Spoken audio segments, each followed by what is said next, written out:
जय श्री राम। भाई और दोस्तों, आज हम आगे का रामायण पाठ करेंगे।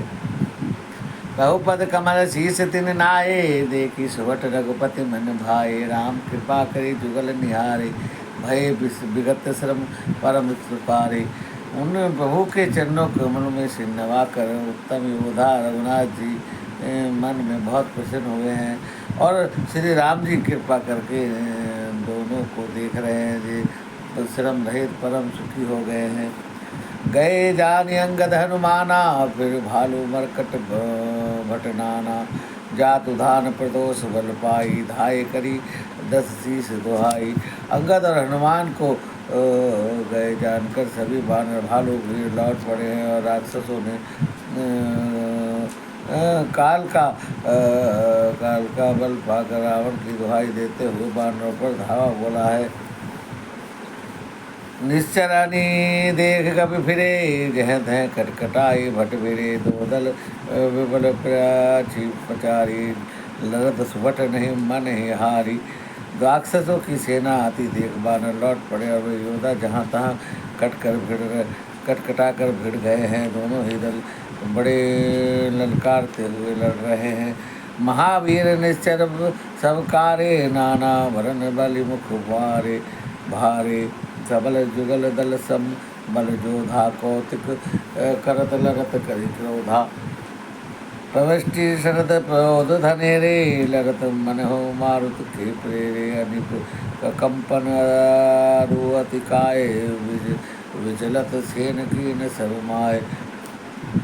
और सभी राक्षस वीर अत्यंत काले हैं और विशाल काय रंग के विशाल काय शरीर वाले हैं और वे क्रोध कर कर के लड़ते हुए दिखाई दे रहे हैं। और राक्षस बानर युद्ध करते ऐसे जान पड़ते हैं मानो शरद ऋतु के बहुत से बादल पवन से प्रेरित होकर लड़ रहे हो।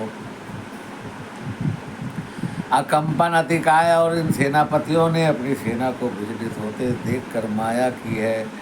भयो निमिष महयति यति हारा, वष्टि होइरु दिर्रो पल छारा।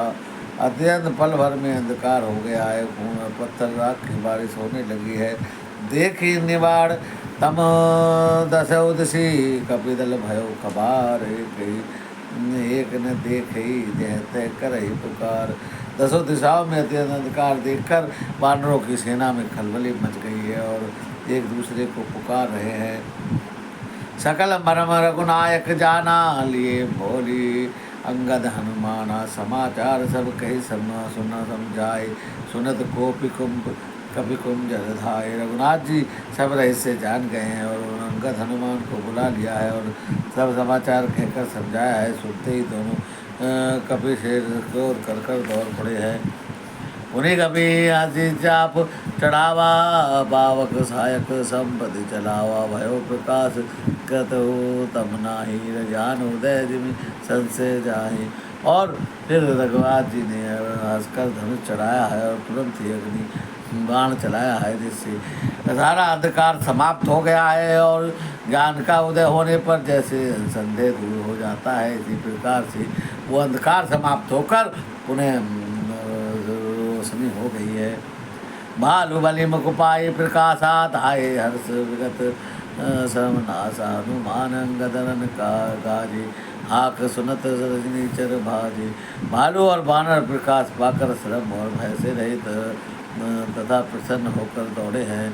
हनुमान और अंगद रण में गरजे उठे हैं। उनकी हाँक सुनते ही राक्षस भाग छूटे हैं।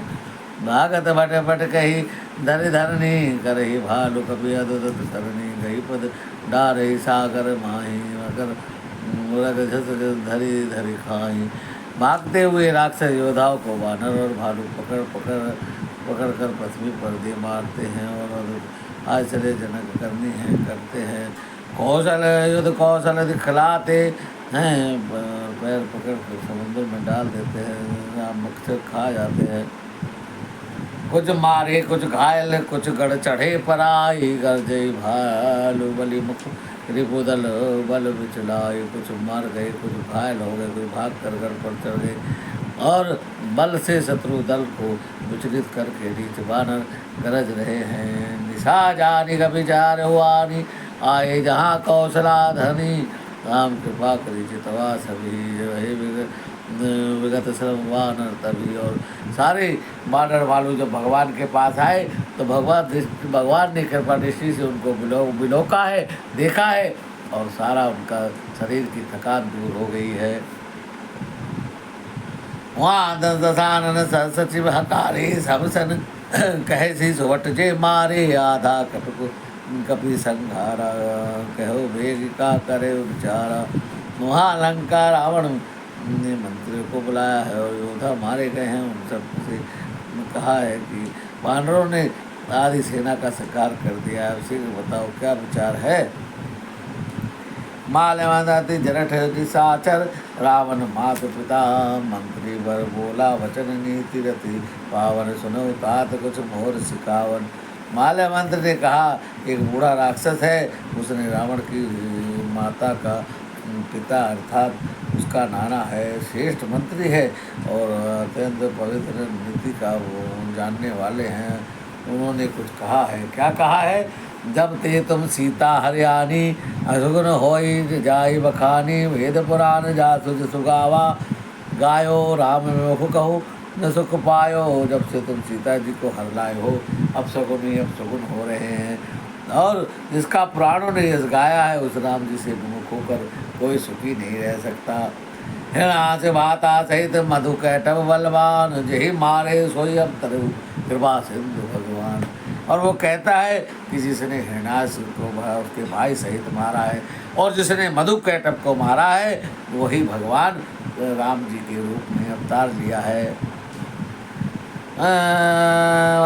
पश्चिम विश्राम काल रूप खल बन दहन गुनागार घन घोध शिव विरंच जही से वही तासो कवन विरोध। और काल स्वरूप दुष्टों के समूह को रूपी बन के भस्म करने और गुणों के धाम ज्ञान धन शिव जी और ब्रह्मा जी भी जिनकी सेवा करते हैं वे कैसे हैं। परिहरि बैरु देहु वै देही भजऊ कृपा निधि परम स्नेही ताके वचन बान सम लागे करे मोह कर जाए अभागे। और वैर छोड़कर जानकी जी को दे दो कृपा निधान परम स्नेही है और रावण के उसके वचन को बाण के समान लगे हैं। और अरे अभागे मुँह काला करके यहाँ से निकल जा, रावण उनको डांटता है। बूढ़ भैंसी ने ते मार वो तो ही अब जानी नैन दिखावस मोही नहीं दे अपने मन हस अनुमाना बध्यो चहते कृपा निधाना। तू बूढ़ा हो गया है, नहीं तो तुझे मार डालता, मेरी आंखों से दूर हो जा। और ऐसे वचन सुनकर माल्यवंत अपने मन में ऐसा अनुमान करके कि इसे कृपा निधान राम जी अब मारना ही चाहते हैं और वहाँ से चले जाते हैं। सोई उठी गए वो कहत दुर्बाधा तब सकोप बोले धननादा कौतुक पात देखे मोरा करे बहुत कहा का थोरा। वह रावण को दुर्वचन कहता हुआ उठकर चला गया। और तब मेघनाथ क्रोधपूर्वक बोला है कि सवेरे मेरी करामात देखना, मैं बहुत कुछ करूँगा। थोड़ा कहूँ क्या कहूँ जो कुछ कहने में नहीं आता है। सुनी सुत वचन भरोस आवा प्रीति समेत अंक बैठावा करत विचार भयो अनुसारा लागे कभी पुनिचय हो द्वारा। पुत्र के वचन सुनकर रावण को भरोसा आया है और उसने प्रेम से उसे अपनी गोद में बिठाया है। और सवेरे हो गया है, बानर फिर चारों दरवाजों पर जा लगे हैं। वो भी कभी दुर्घट गढ़ घेरा नगर कोलाहल भयो धनेरा विविधा धर निश्चर धाये गढ़ते पर्वत शिखर ढाए।